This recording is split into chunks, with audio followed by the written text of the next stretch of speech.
Hello, my cyber babies. It's the even more fabulous Dr. Mother Love coming to you live and in living color. We've got a lot of things to talk about today because every day is a new day. Every day they got a Y in it. We want to share the information that we found and let you know from our point of view. And with me today is Mr. Cool TLC, the rap median. Hey, Mr. TLC, what's doing with you, baby? What's going on? What's happening? What's up, my people in the back row? Hey! See, he acknowledged the people in the back row. There's so much is going on. As a member of the Screen Actors Guild not the Screen Actors Guild, as the SAG AFTRA, but that's what it is, SAG AFTRA, because we merged. And I am just so glad and so happy to see that the studios have come to an agreement and a decent agreement so that the writers can go back to work. And with the writers going back to work, I am hoping that it's going to be, we'll get what we need. And the biggest thing was, artificial intelligence and the gaming industry, because, they wasn't paying nobody anything, just using your voice, name, image, and likeness, and all this throughout all perpetuity. I used to didn't know what that meant, and that's what we were fighting for, and that's what they fought for, and this is what they got. So when you heard about the strike going on, because they did it in New York and out here in California,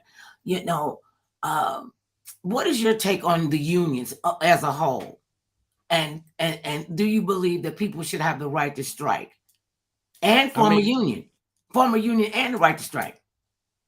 We all know it all boils down to money. The industry been making a whole bunch of money. Let's don't get it twisted. This is all about money. That the industry, the Hollywood been making a whole bunch of money off the backs of people that's been really working hard, and they don't want to pay nobody. If we look at it, that's the American way. That's American way. Don't pay nobody, but want a whole lot of work out of them. Exactly. It's not work for the right money. So it's like they deserve to do whatever they need to do.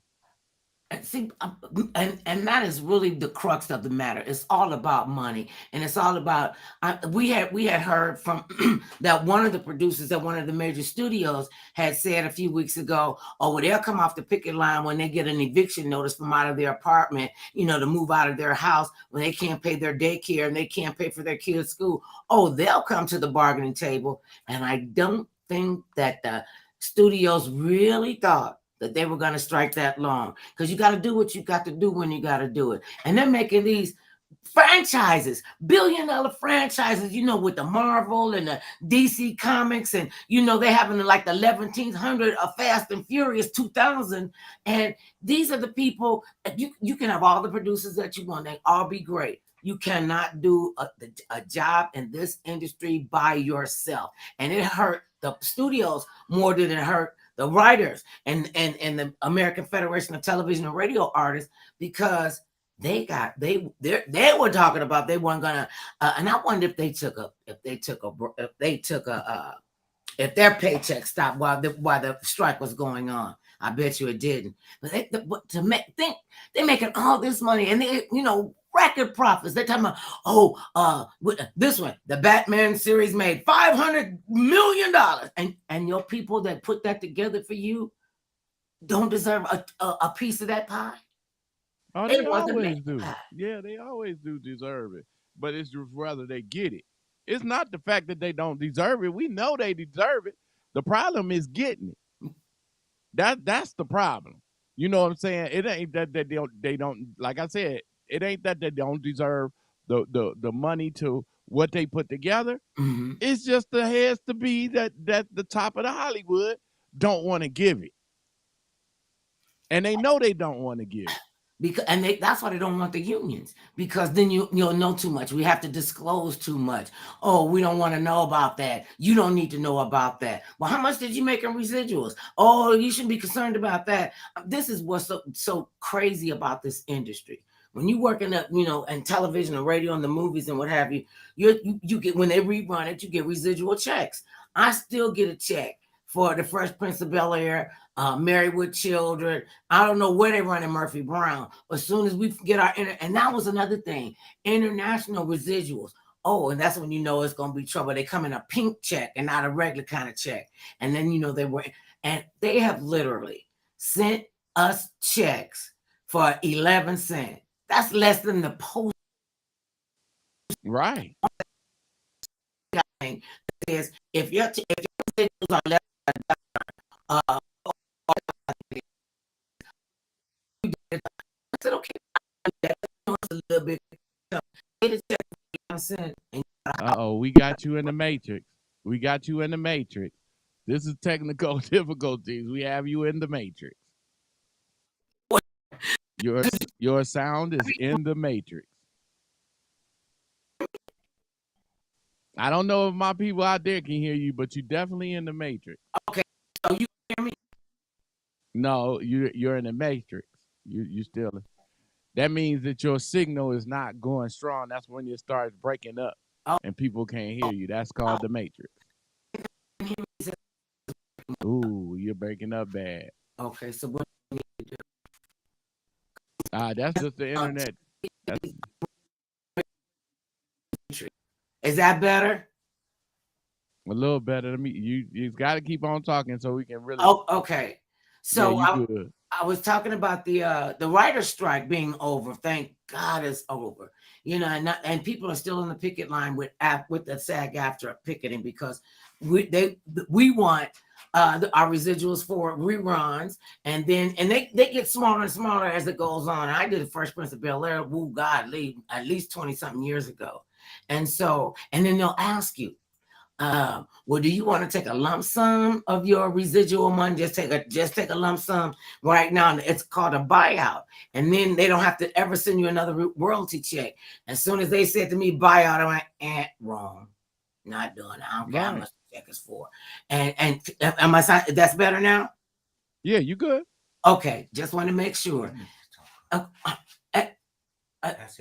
a little louder. Okay. Yeah. Oh, can you speak up a little louder though? Can you push your volume up because you still sound very, very quiet? Low. Oh, I sound quiet. Say it again. I sound quiet.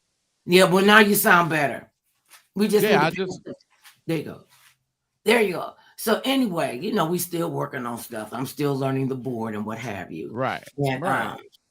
So then because when they went out, you know they didn't expect anybody to be out this long.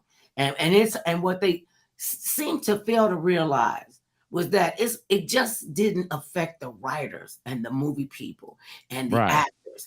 It didn't just affect them. It affected so many more entities. I mean, food trucks were going broke. With the casting houses, you know, the prop houses. There was this company guys. They're called History for Hire, and I remember that one because I had to go there and get some stuff for a period piece we were doing. They've been in business for about 40 years, and she said we holding on, we barely holding on. So you think about a lot of these mom and pop prop houses and the costumers and the grips and the gaffers and all of the craft services people, the runners who do all the running around, you know, all them people got furloughed. And yeah, you know, at the time, you know, when the pandemic came, a lot of us were able to get unemployment, you know, especially if we had gig work. Right. And so, you know, but for them to say, any one of them producers that are over there at the bargaining table to say, oh, we could wait them out. We got more money. You know, that was the most disrespectful thing that could have came out of that. And I'm really happy for them, and I'm hopeful and I'm prayerful that when they go to when our side goes to the bargaining table, they will be there listening to us as well. You know, because they were talking about they don't send any residuals out for video gaming, right? And they're just, you know, and the new technology, as fast as it's changing, they're trying to change the rules and regulations as we go along. You know, it is like politics, because the people at the top want to stay at the top, and the people below them, they are considered their proletariats, you know. So and people do this because we love it. People come out here to Hollywood. Oh, I'm gonna be a big star. I'm gonna get discovered. Oh, it's gonna be so shiny. My life is going to be so much better. And the influencers that have come into the fix, then we competing with each other in this business in the first place. Right. I mean, when you DJing, I'm sure that there are other people that want to DJ and try to jock you for that position. Now we're gonna have to contend with artificial intelligence. Oh, I think I think some of our political people are artificially intelligent. Right. They really are. They really are. We I know mean, some of them, man. Some of them look like robots. Some of them look like robots. They ain't got to talk like it. They look like it. and look like okay, and this, and I'm just gonna say it. People say always, well, we don't want to make the elderly people feel bad, so we want to be against ageism. Okay, yeah, right. So somebody who is losing control of their faculties, who just blurts out anything like a child does, who doesn't have any filter. Now, this is the person that you want to have in charge? I don't think so. We need people who are going to be strong, who are going to be resilient, and you can see them literally deteriorating before our very eyes. I mean, Mitch McConnell, he looked like a walking corpse. He does not look well, not at all. And they keep propping him up and okay. You heard when Nancy Pelosi went to Taiwan, right, and almost started a war. Right. What was she doing over there? I mean, she was doing really, first of all, we already know Taiwan don't respect women like that in position anyway. Let's keep this one. China don't. So it's a lot of countries that don't. She was doing what a politician probably can do. And that the bad part is nobody respects that as her being a woman. And that just proved it. It don't matter if she went over there. She went over there just to have a good time. Would that still be a problem?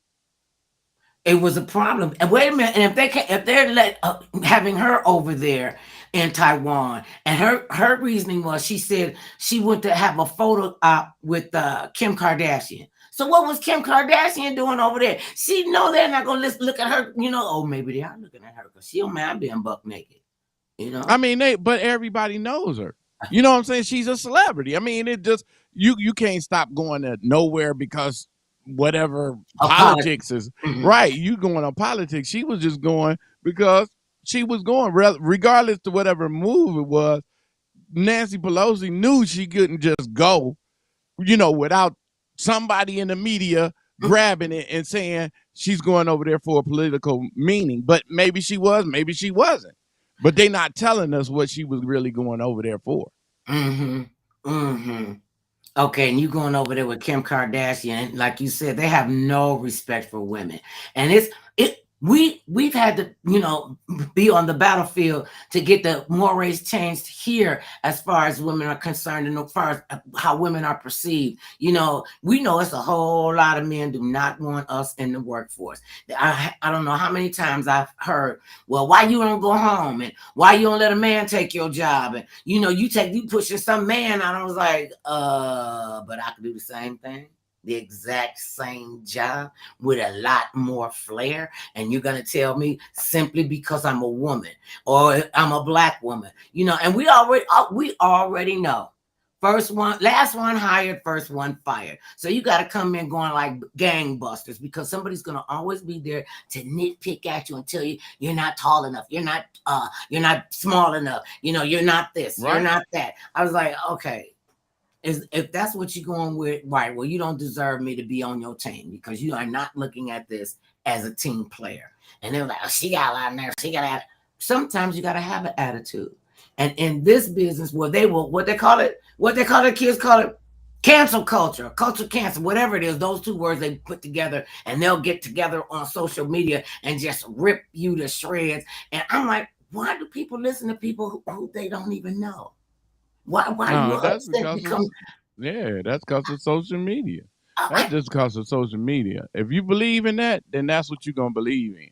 If you don't believe in it, you ain't gotta coincide with it. You ain't got to believe in nothing they saying. The cancel culture. You ain't got to believe in that. Because who you canceled? Who you canceling to? Oh, That's they the problem. Who you canceling me to?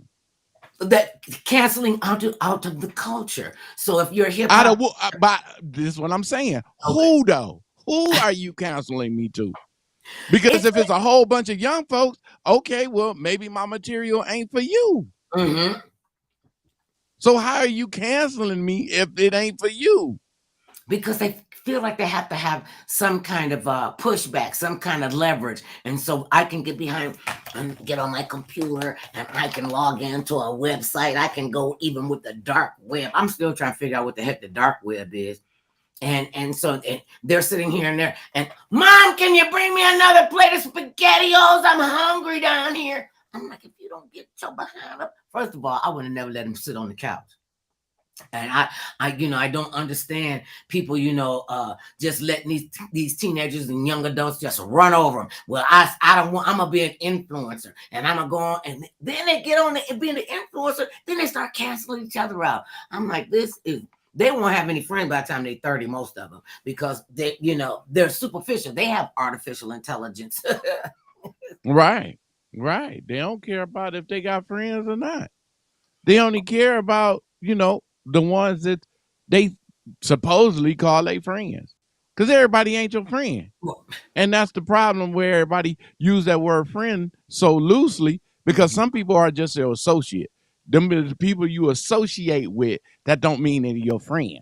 That just means we have a good relationship on association. But And that's other it. than that, you ain't my friend. You know what? That segues us right into the next topic. Okay. During the January 6th trials, hearings, I said trials, I was jumping the shark. During the January 6th committees, that whole situation where they were coming before the committee and people were testifying what they saw, what they heard, what they did.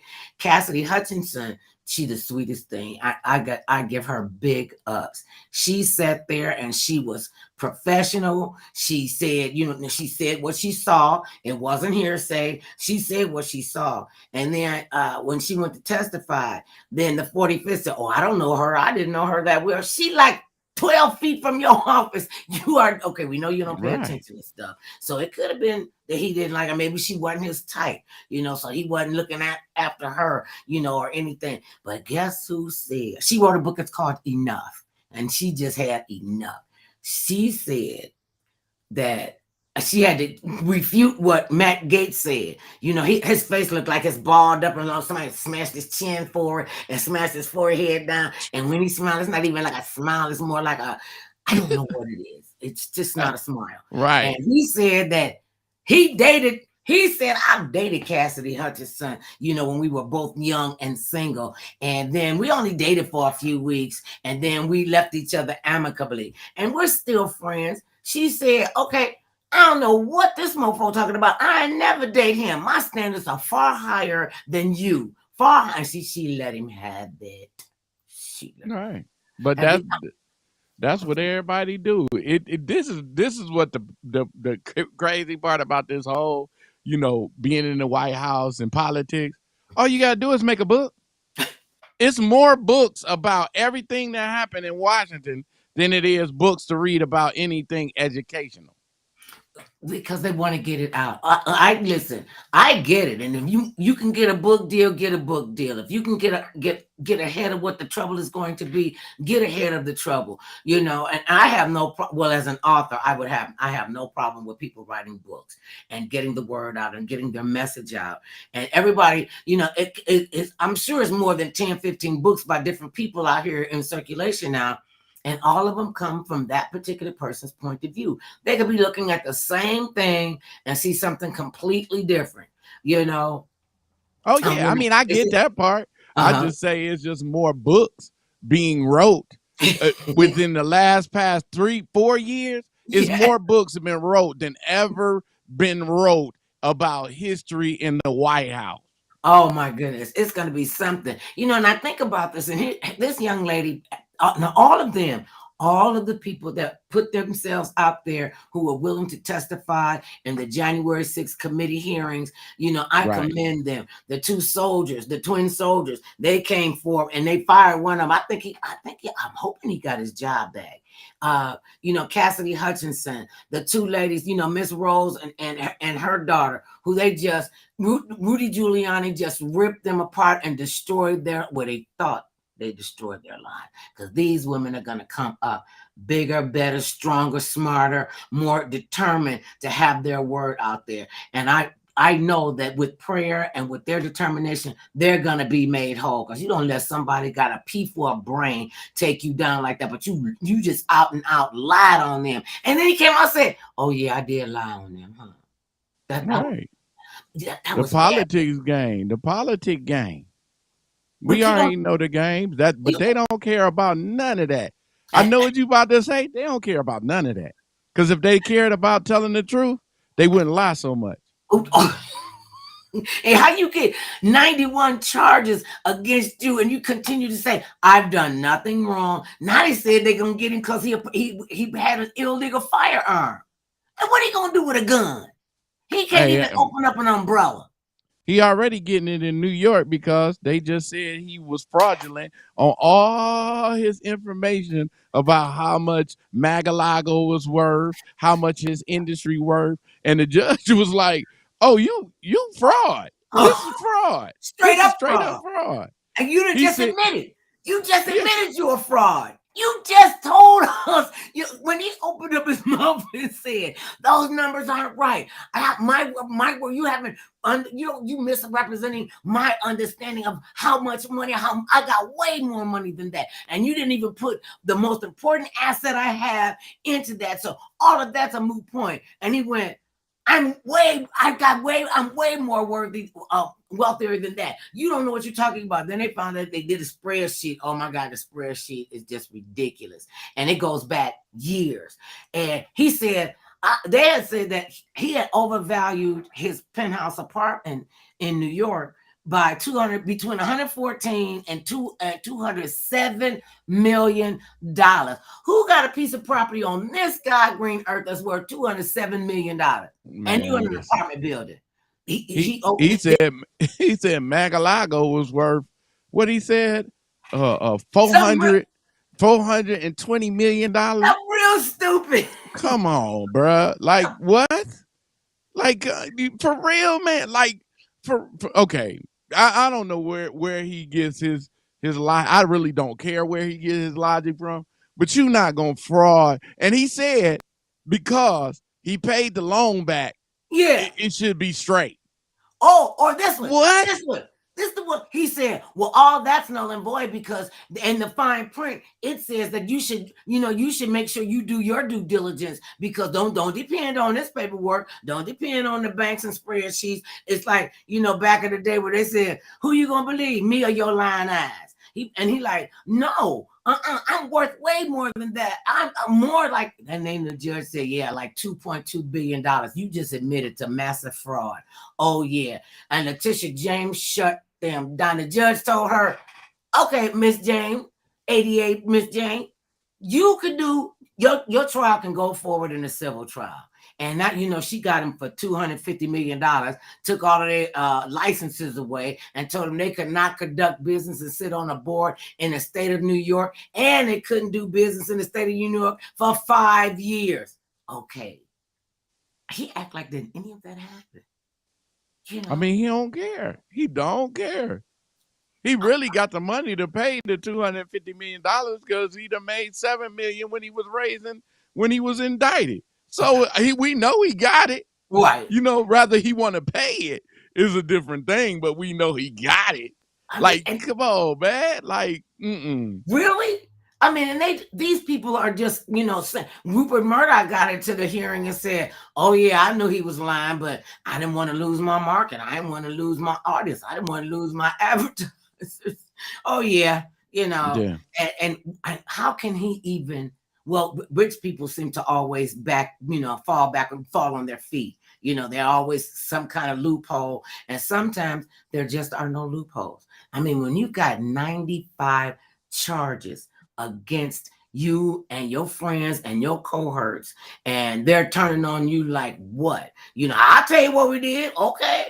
Alan Weisselberg, he was like, what? I've been the Booker, I've been his guy for 40 years. I know where all the bodies are buried. Michael Cohen, I've been this cat's fixer. And it's just, that whole administration is messed up. And I blame the 45th for his part in it, but I also blame the bigger bodies in politics in the Republican Party, because they could have put a rein on him. They could have slowed him down and said, look, that's not going to work. I mean, when this cat talk about, can't we just nuke everybody? What? I stepped my foot over in North Korea, so I've been in North Korea.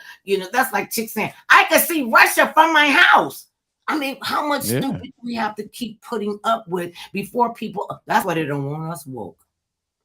But then I don't know what woke is, but I know right, but he's past stupid. I wouldn't even give him that. Like it's a word that don't even, it ain't even in the English dictionary, and they'll probably make up a new word for it, but it's not even a word in the dictionary to talk about how idiotic he sounds when he says stuff.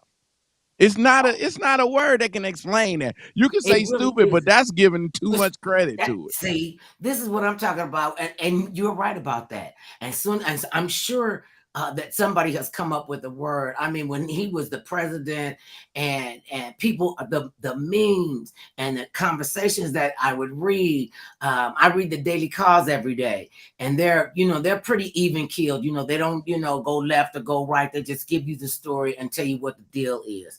Like Menendez, who he said, I'm not stepping down. So what? You found $400,000 in my jacket pocket. I got it like that. So you found some gold bars. Okay, I don't trust the bank. And it was like, well, I ain't do anything. And I'm not. Now, mind you, he's been charged twice. I think in 2017 and again in 2018 or 19. That's like his modus operandi. Well, I don't understand why y'all been out of shape about this. Chief Justice, well, he not the Chief Justice, Supreme Court Justice Clarence Thomas, one of his friends bought his mama a house and put his nephew through college. What you talking about? This is all I'm doing. This is what I do. This is what I do. Yeah, I just can't see how you got $500,000 just around your house. Mm-hmm. Just that they walked in and they found it, and some of the money was stuffed in your pocket. That don't even sound right. But for real, that don't even sound right. Like, you stuffed some money in your pocket. Like, if anything, I believe the 500,000. But him just having money stuffed in his pocket, I don't believe. They took pictures. But I just don't believe he did it. No. You think he I had just help? Don't believe that. That's the one thing. Think about it, mother love. If you had 500,000 at your house, why is you putting money in your pocket? For real, if you find it, why are you putting money in your pocket? I don't. Why I got 500,000. Why? I ain't got no safe. $500,000. That's $500,000. That's a lot of money, and that's a lot of stacks of money. And he said, I'm not stepping down. And then and everybody's want to ride his behind because he's a Democrat. Like, Democrats can't be shifty too. But then the pot can't call the kettle black. You dogging out Menendez, but you still sitting up there letting George Santos be in the chamber. And he done lied about everything. You still have not really bought the hammer. The biggest hammer that's been brought down on the 45th is the case in New York, because that is going to hit them where it hurt. And this one, why did they take Ivana out of the suit? She was in there thick as thieves, and so was her husband. And the Saudi Arabians gave them $2 billion, and they just went off into the sunset someplace. That's why I want to have friends like that just give me $2 billion.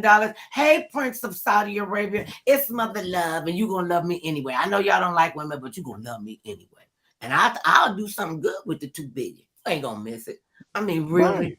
Right. But going back to Fernandez, first of all, where did you get these gold bars from? That's the main issue that's gonna sink him. Because where did you get these gold bars from? I thought that you couldn't have gold bars. I thought they all had to be in Fort Knox. Maybe I was wrong. But I just don't know where you got some gold bars from.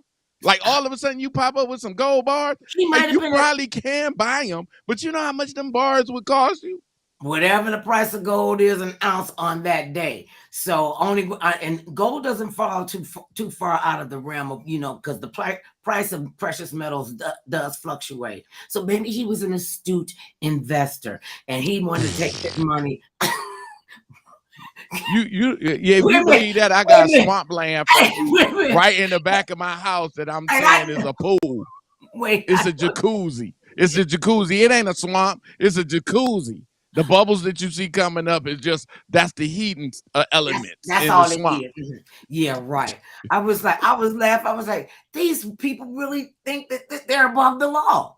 They really, and I think, when we really right now need to impeach Clarence Thomas, Alito, Gorsuch, the chick lady. Yeah, that's how you get his chick lady, because you ain't doing nothing to help another woman out here. And they need to get rid of 5 of them, because they are all full of skullduggery. They all doing underhand things. And not to say that hasn't been done before, but to be so blatant about it. So, and I'm going to be I'll be your friend. I'm sitting on the Supreme Court. What you need, baby? I got your back. What you got? Okay, yeah, I do. I know these are coming before you pretty soon, and if you could, see your way to make sure that that we get our we can we can work this out. Quid pro quo. You scratch my back, I scratch your back. Okay, you scratch my back, I'll make sure that this goes through, and that right there is illegal, and they think they can do that and continue to do that. I can't, like I said, I can't. Fernandez is making me just be Hernandez. Hernandez. My fault. Don't blame me. Blame the people that did it. The problem with him I'm just having a real problem with this, is because you said you didn't trust the bank because of what happened to your people in Cuba, and you got $500,000 just laying around the crib. If they can find it, that means you didn't try to hide it. Like, you ain't got no safe, you ain't got no, and 500,000. I can't keep $20 in my house. So you got 500,000. You could go shopping every day. Every day. And I put it in my clothes. Let me ask you this. What's the largest amount of money you've ever seen? I mean, that you were close to. $1 million? And that looked like a lot of money. I ain't gonna even say it was $1 million, because it probably was more than that. But they let us look inside a vault. And the vault had stacks and stacks and stacks and stacks. It just looked like it was an endless stack of money. And I was just like, how much is that? Because I couldn't even, just looking at it made me be like, wow. So it had to be it probably was way over $1 million. I know that. See, and I've seen the biggest money I've seen at one time was $250,000 in cash. And I was like, that's what it is. That's what it looks like. Well, I can't put that all in my purse and in the bank, in the Twin City Bank. So let me just carry as much as I can carry out of my pocketbook and in the Twin City Bank, and we can go. I said, well, I can go across the street to the CVS to give me a belt, and I can have a belt pack, and you could just pack it around my waist. Just think if you had to try to go. Just think if you had to try to go to a check cashing place and cash that check. Like, they'd be like, you close us down, right? We'll just sell you the check cashing place for $250,000. We'll just sell it to you, because we can't cash this, sir. We can't cash. Listen, and I've been there and I've done that. My first $100,000 check, I got a check for $100,000, and I was like, oh wow! And when I got that check, I had got paid. Because we used to get paid every Tuesday. And so I was like, oh, I got to go to pick up my paycheck, and I'm getting ready to go over here, put $100,000 in the bank. I'm going to open me up a bank account. It's going to be fine. So I go over to the bank across the street, and I'm sitting down because I think I need to talk to like the bank manager. You just don't walk up to the teller with $100,000. And I said, I'd like to open up a bank account. And here's what I want to open up the bank account for. Oh, just don't say it, mother love. Don't say it. Don't say it. This man got up, took both of my checks. He went in the back someplace. He came back and he says, where did you get this kind of money from? I'm like, what business is it of yours where I got the money from? I work for the money. That's what I do. Well, how you get $100,000 check? Because that's what my contract says I get. And so he was getting testy and I was getting testy and I was getting ready to go to Shaniqua. I was about to snatch my hair off. I started pulling my earrings off already. He didn't know what that meant. And then I got up and I was a big girl. And I got up and he said, this was the other thing that pissed me off. Where you get this kind of check from? I said, I work for it. I work across the street at the radio station. He was like, So and then he goes, okay, let me have your driver's license. Where's your husband? I said, my husband is in wherever my husband is. What that got to do with the price of beans? Oh, we don't allow married women to open up a bank account without their husbands. What kind of bank is this? They are out of business. I know why. I made so much saying about them. They named it was Security Pacific Bank, and it was across the street from the radio station. And I come fuming back, and I was like, I'm gonna cash my check. I'm gonna cash my check in my name. This is the money I've worked for. And they're gonna tell me you can't have it. We'll open up a bank account when you and your husband get together. I'm like, okay, well, what if we get divorced? Well, that's a different story. Well, what if he did? Well, that's a different story. Well, why he got to do all that to come in here? No, I want to open up a bank account in my own name.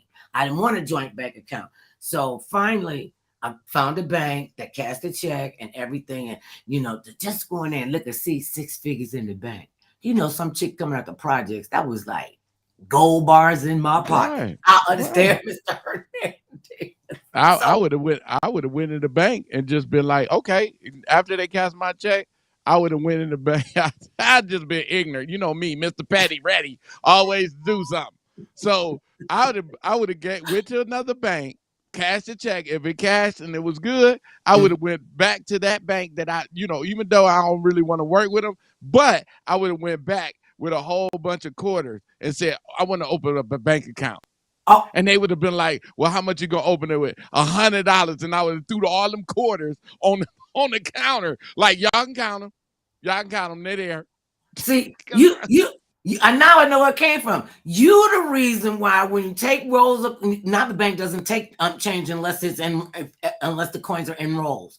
And so then they start making us, write out bank account number on each roll. So, and right. I collect change. I'm probably the reason why it's a penny shortage. And you probably the reason why they don't let us bring in all them coins without our bank account, because they want to know who shorted us. I did the same thing with pennies.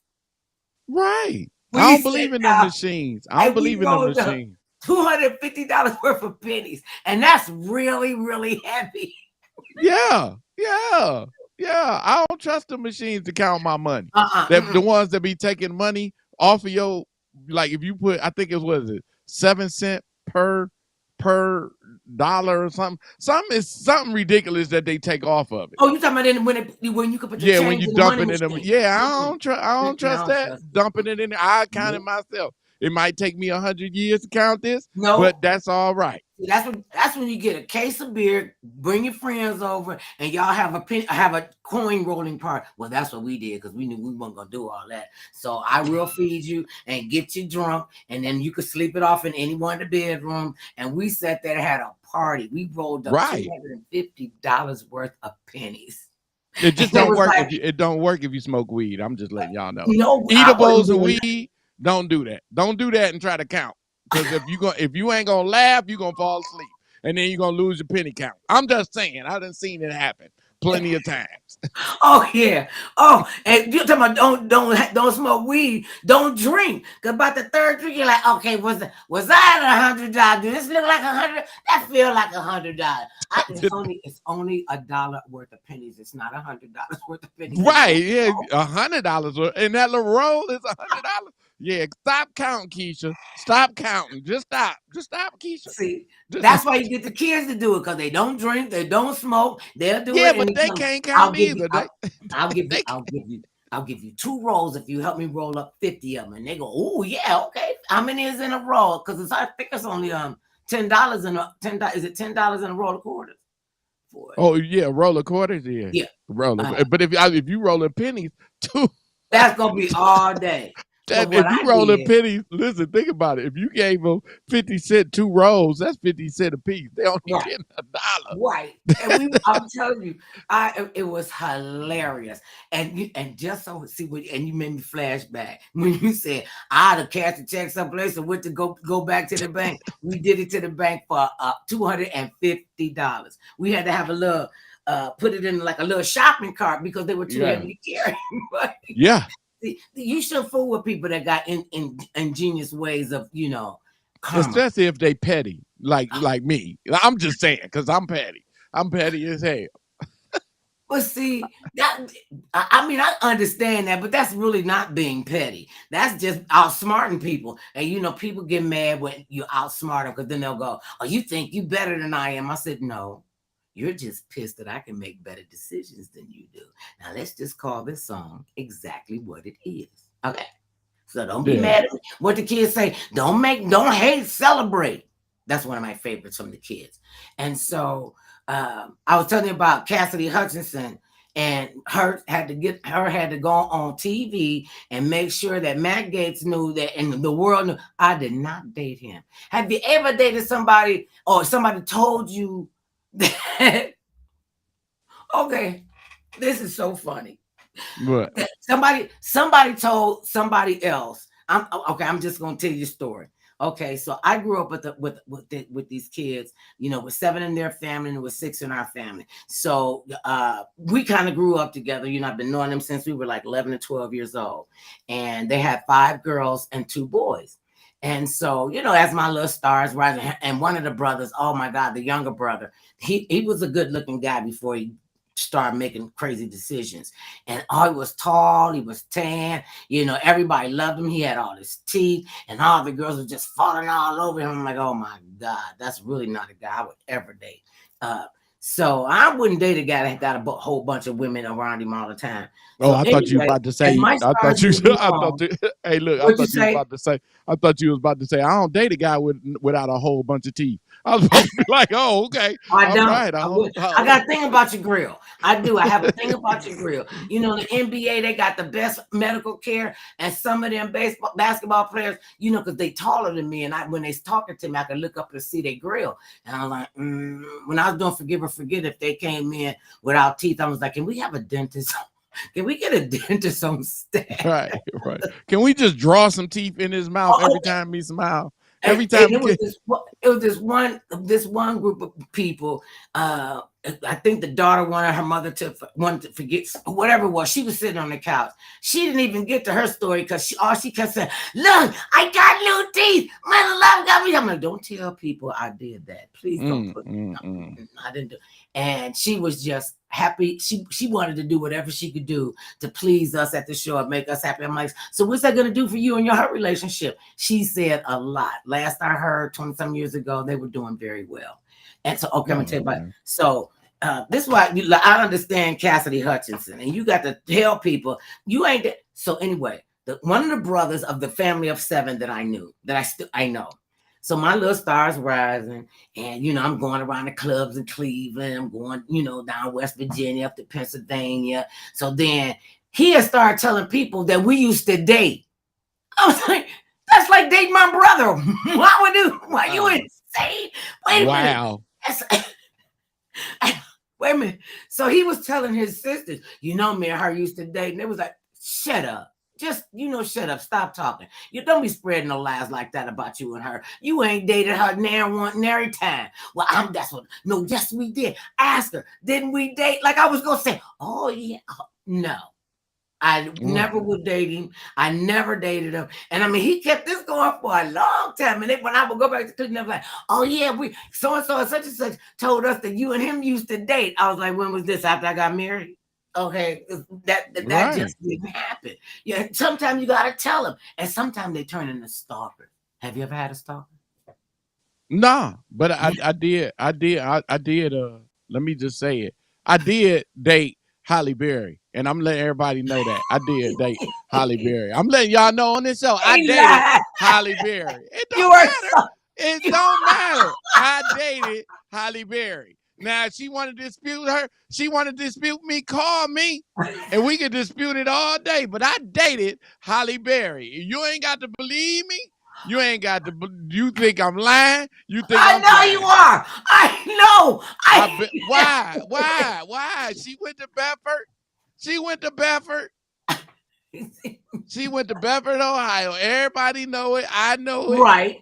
I seen her. We dated. Wait a minute. We Did you date her dated. in Bedford High? Did you date her when you was in Bedford High? Yeah, we was younger. Yeah. Mm-hmm. We dated. We dated. If she listening to this show right now, call me. You still got my number? Call me. Don't be acting like that, Halle. How long did you date her? It wasn't long, but it still was a date.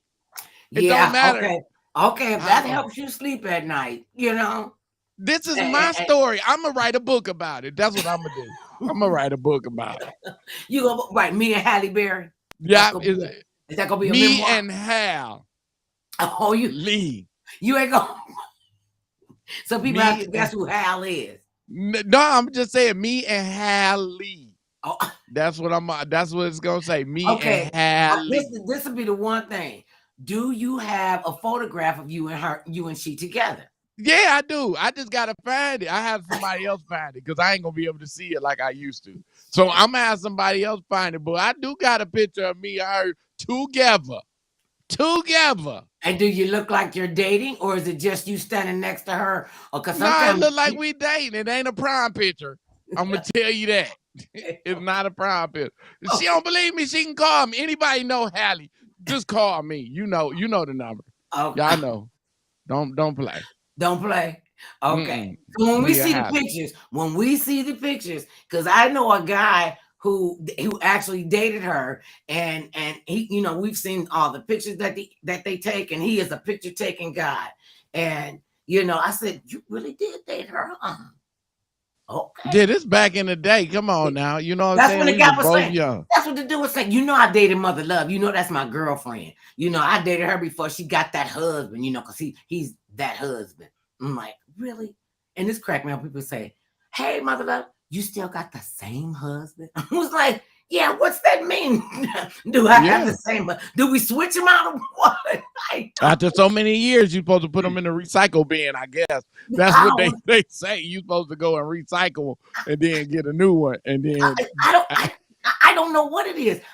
You know, and I'm always saddened to hear when marriages break up, and especially when you know, you've been in a long-term marriage, and then all those memories that you share together. You know, I figure if you get to a certain point, you need to stay married. I mean, that's what you said you was gonna do. You know, till death parted you. You know, in sickness and in health, for better, for war. This the one that word me for rich or poor. I'm like, oh God, please, I don't want a broke man. And that was a criteria for me. He couldn't be scared of work. You know, he had to have his own transportation. He needed to have a bank account. You know, he needed to make sure he had good hygiene habits. Because I had a guy, and he was the cutest thing. And I wanted to date him. He was a mechanic, but he didn't want to wash his fingernails. And, you know, he had crud up off under his fingernail. I'm like, ew, don't touch me. Wash your hands. I'm like, and he was like, oh, girl, it ain't nothing but motor oil. And you think I want motor oil on my body? Please. So you got to be careful with who you date and who's stalking you. I had a stalker. Okay. Oh, wow. Oh, I had a stalker. And he would call up on the radio station. He said, I'm going to kill you at 12:30. I'm like, oh, I'd like to see you get in this building at 12:30 because they shut down like Fort Knox. I was like, okay. And so my program director was like, don't bait him. You can't do that, Mother Love, because what if he's outside the building? And so I was like, and what? You know I'm from Cleveland and Projects, right? And you know we all carry weapons. Okay, everybody don't carry a weapon. But we get put off the perception that we carry a weapon. People still think my husband and my son are in the FBI. That's hilarious to me. Right. So they said it was a credible threat one night, and they had the Los Angeles Police Department escort me out the radio station, escorted me to my car, and they followed me till I got to Pasadena, and then the Pasadena police picked me up and followed me home. And I was like, and this went on for like months. And everybody said, okay, girl, you got rid of your stalker. I said, I told him I would cut him if he tried to come up on close on me. Because Wow. this is a crazy business out here. Talking about crazy. Hattie McDaniel. She was the first African American Black woman of color, Negro lady who won. Pick a adjective you want to put in front of her. She was the first Black woman in America to win an Academy Award. And back then, she won it for Gone with the Wind.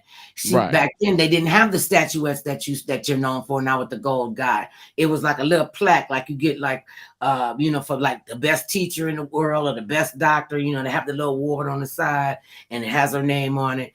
And it was at Howard University, and somebody stole her Oscar.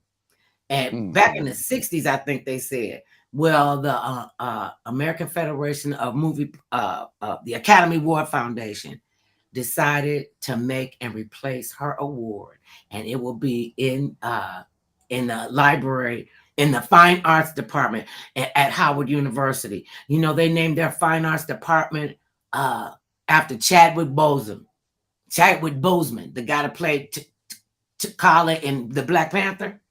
Right. Okay.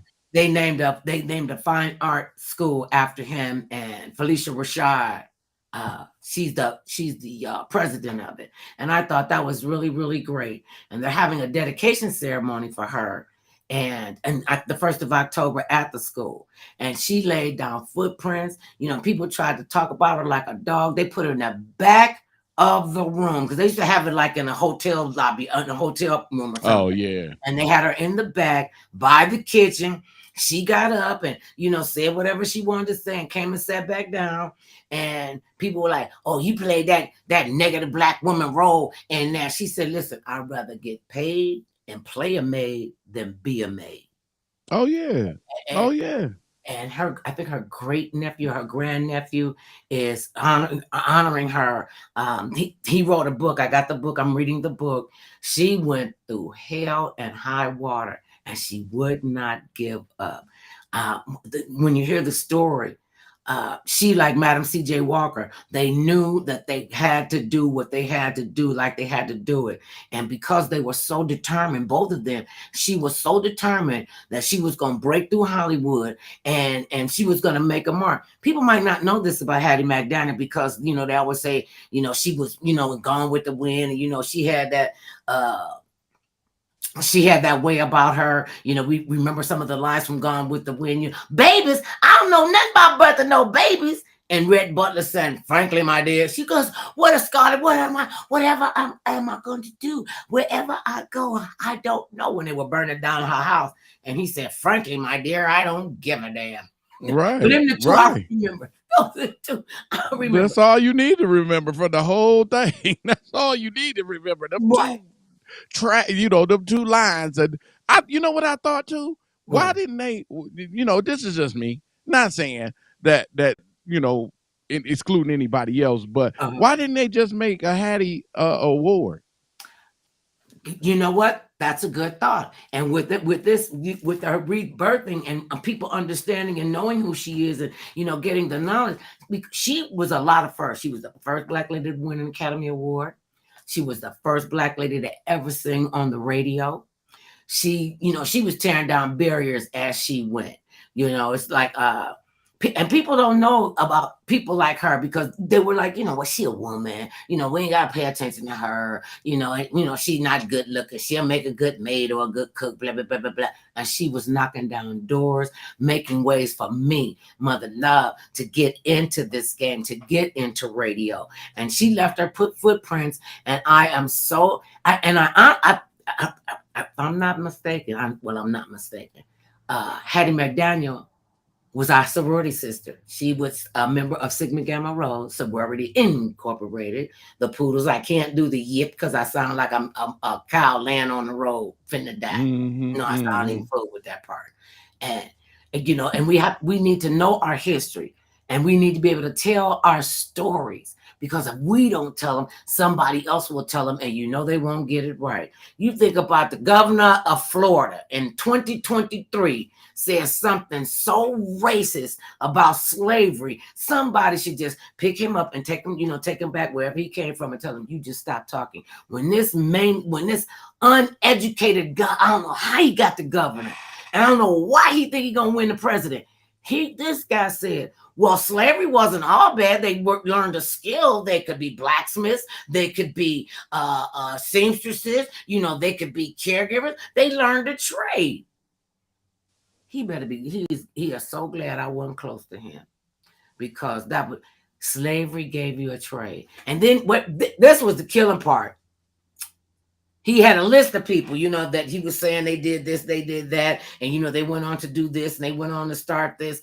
And most of the information that he gave, we'll say he put up maybe 10, 12 people. Okay, and he was saying, oh, this, they could learn from this. This is their history. Okay, when you told the kids in Florida, they didn't need to know or understand Black history because it really wasn't relevant to their lives. And so here he comes. He says, what was I telling you about Matt Gaetz? No, DeSantis. And he's standing up here saying people they learned a skill. Okay, so the last person on the list was a white lady. And, she's sitting there and finally she is not looking like she was a servant, a slave, or anything. It's a white woman. It was a picture of George Washington's, I think his sister or his niece, one of George Washington's family. And you said, this is a Black woman, and he just act like, oh, well, okay, some of it wasn't, wasn't accurate. But I'm saying they had a trade, and to not allow, we got to think about it. We need to know our history. White men came and burned a city to the ground because they could not tolerate seeing former slaves being prosperous, and they weren't being prosperous. They were still in the field, and all them slaves are gone. Now I actually got to do the work. I'm mad at them. Right. They actually dropped bombs on that. Dropped bombs on them people. They destroyed the whole city, to the ground. And I think they said over 300 people were killed during that massacre. Right. People don't know about that. And they should. And it's not just Black people. All people should know about that. And we need to embrace each other's, heritage and their cultures. And that's what we got to do. Speaking of heritage and cultures, I want to say I am so proud to have Latino people and Spanish people and people from South America in my friendship group. And I want to say happy Spanish Heritage Month. And this is when we celebrate, our brothers and sisters who have made sacrifices to help build this country. One day we will get to being actually the United States of America, because we will be united and we will live by the Constitution, and we can ratify it. And we can make it better. And we have the power to do that in the ballot box and the voting. And let's go. Speaking of voting, okay. Shut up, mother love. Okay. What is your take on Kevin McCarthy, who begged, pleaded, and cajoled? Please make me the speaker. Please make me the speaker. I want to be the speaker. I'll make a good speaker. Now he got this dumpster fire 3-4 days away from shutting down the government yet again. Do you think he can handle the pressure? He ain't got no choice. If the government shut down, we already know what it's gonna cause. It's gonna cause a disaster, and it's like, okay, I get it. The Democrats got something. Nobody. They waiting to see what the Republican Party gonna do. But it's like, okay, we got a couple of days. Y'all need to pull the trigger on whatever y'all gonna do, because if they shut down the government, it impacts everybody. And they talking about. I'm not. They're talking about making the soldiers. They're talking about making the soldiers work with no pay. They're not going to work with no pay. That's everybody, but that's everybody. You go cherry pick the defense. The Defense Department already told the government, we do not need $838 billion. We got the strongest army and we got the strongest military in the world. We don't need $858 billion. Give that money to somebody else. Give it to some of these programs, because now they're talking about cutting SNAP and cutting child care. Child care is already off the. I'm thinking I should open up a child care daycare center, because they gouging people. It's ridiculous. And they're talking about and you need to go work with no pay. I don't think he's going to be able to handle it. Because in his provision of them voting for him Speaker of the House, any one of the Republicans can jump up and say, "Well, we don't think you're strong enough, so we're just going to remove you from the office, from the seat. You won't no longer be the Speaker." Yeah, but they ain't that smart. So they ain't that smart. They ain't about to do that. I'd rather have you sit in that position, embarrass you, and just take you out out the moves you can make. Because he's not the one that's running that. Right. He's the speaker, but he's not the one that's running it. That's the problem. He's not running. He's just the one that they putting in place. Right. And people are saying that the 45th is actually pulling the strings and making them do all this stupid stuff. I don't understand why people are afraid of him or afraid of Mitch McConnell. What is it that he has that has them terrified so much when he's standing up there, completely falling apart? Every time he gets on camera, he's making a fool of himself. Rudy Giuliani is making a fool of himself. All of the people who are around him are making fools of themselves. He got 18 other people got indicted along with him with his 91 charges. And they're just sitting up there. See, that's what politics is. I mean, I want to know about it. I want to know who's running things. I want to know, and I do my part. And I just don't understand what people are looking at when they're talking about these politicians. Well, and they're going, well, I'd rather have him than have Biden. Biden too old. He's 3 years older than the 45th president. So how you going to be a 3-year-old and a 5-year-old? Okay. What's the deal? Mother love. Let me just tell you, because see, what you don't understand. See, you got to know what politics is. See, you have to.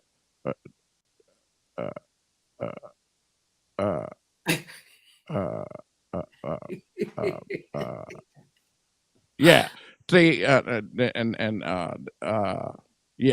That's what I'm talking. And that's pretty much how they sound for the most part. All they do is talk about revenge. They're not talking about the people's needs. They're not talking about how roads need to be, fortified. They're not talking about affordable housing. They're not talking about health care for everybody. Because when there's health care for half of us and the other half can't get access to adequate health care, we are going to suffer from that. It's not, listen, the COVID-19, what they tell us, COVID-19 is not going anywhere. So we just got to realize it's like the flu. You got to get a COVID-19 shot. You got to go get get your flu shot. So it's imperative for all of us to bear together. One of the things that President Biden and his administration have done, which is so great, is be able to negotiate with the pharmaceutical companies to lower these drugs, and that people who are dealing with diabetes and have to take an insulin shot, it will be no more than $35 a month, because you got to take a shot every single day, and people can't afford that. One of our relatives, God rest her soul, she was really sick, and they were really working on her because she had cancer and it had started to spread, and she said her treatments came up to like $45,000 a month for cancer treatment. Who got $45,000 a month for cancer treatment? And we're able to. The administration is able to negotiate with the big pharmaceutical companies, because I'm telling you, and they're just gouging people like the gas and the oil. They just gouging people. We were privileged to go through a pharmaceutical manufacturing facility. They showed us beautiful offices, and they took us down to the to where they actually make the medications and the pills, and you could see them coming out, and we had to wear almost like hazmat clothes because you couldn't contaminate it. And so it's like thousands of pills coming down at a time. They got assembly line. All is going down. And I said, well, let me ask you, okay, this bottle that's just been filled, it's got 30 pills, a 30-day supply. And if you got 31 days in a month, you just got to roll with the next day. You'll be right. You got to skip one and then make sure you get it at the end of the month. I got you. Is that crazy? And so I said, well, how much is this bottle on the market? He said, oh, that one is, like, for the sake of the conversation, $145 for 30 pills. I said, wow, that's pretty steep. I said, so what does it cost you to manufacture each pill? He said less than 0.5%. I said, so y'all just gouging people. You know, you really are stealing from people. I mean, well, they're not stealing because they got to pay for their medication. And some of the doctors, I'm not saying all of them, some of the doctors are in cahoots with the pharmaceutical companies and the pharmaceutical reps. Oh man, they used to have it that you can't do it anymore now. The sales reps used to come to the clinics and the hospitals, and they got appointments with the doctors, and you know they're bringing their briefcases in with the new medications that they want their doctors, you know, to try out on their patients, and you know they got all 11,000 insulin names. And you know they're coming in, and then you know if they didn't think, well, I don't know, my patient's been on this for for quite a while, and they seem comfortable with it. Well, let's talk about it over dinner, and they would take the doctors and us to these elaborate dinners, and then they would convince them, that we're going to use your medication, but they also got a kickback. Right. The doctors in the hospital also got a kickback. That's the part they didn't want to tell you, And I'm like, isn't that illegal? That's why everybody started smoking weed. Because they was like, you know what? Forget it. I'm just going to just smoke some weed. See, that costs money too. That's what but it don't cost the same prices of some pills. Yeah, it don't cost the prices of pills. Oh yeah, it doesn't cost as much as I just think it's ridiculous. We need to learn how to work together and work in tandem so that all of us can come up, because let's be realistic. There are always going to be poor people in this country and poor people around the world. That's why we have so many people from so many different nations, literally dying to get into this country, because they're saying, I'd rather make $10 an hour than no dollars an hour. And they continue to have children. And sometimes I think maybe these people don't know that there's a thing called birth control, but they don't want to be, the hires up don't want it to be birth control, because they want women to have babies so they can replenish the workforce with poor people, replenish the workforce that people don't really understand the language. I'm surprised they haven't taken English as a second language off the books. Because people around the world, the teachers, they travel around the world. I met a guy in China from Pasadena, and he had been living there for like 5 years. And I said, what do you do? He said, oh, I teach English. I teach English as a second language. And he had been over there for 5 years, had a beautiful home. They take real good care of their teachers, not like these stingy, it's just so many things that's wrong with this country. And one of the best things that is not wrong with this country is you and I. So I appreciate you. Everything you do is cool, TLC. Check him out on Facebook, TikTok, YouTube, and the Mother Love Show. Follow us on Facebook, X, Twitter. I don't even know how to pronounce that. I thought it was a porno sign. X. Instagram, TikTok. Everybody just call it X. Don't nobody call it by the whole name. They just say X. So Twitter is their whole government name? Yeah, they just say X. It ain't even Twitter no more. It's just X. I know, and I was like, you couldn't have came up with a better logo than that, because people like me, I thought it was like, honey, did you put an X-rated on my new computer? He was like, that's not what that is. I'm like, well, what is it? He said, X usually have 3 X's, not right, and it's one. I'm like, that was like a kid could have came up with that. They might have did. He just took the and stole it from a kid. I just think, when these people get into power, they lose what's left of their mind. They trying to change the world. Yeah, and sometimes they do, and sometimes it's for good, and sometimes it's for not so good. We'll talk about the not so good later on in the week. Babies, I know I love you. We can go. You can sometime call into the show. We got a call-in number. It's 929-474-3088. See, that's the number you can call me on, and we could be on a computer, and you could share your thoughts and tell us what you've seen, and we'll have a real good time. That's at Cool TLC and at the Mother Love Show. Have a great time, babies. Enjoy yourselves. Yeah.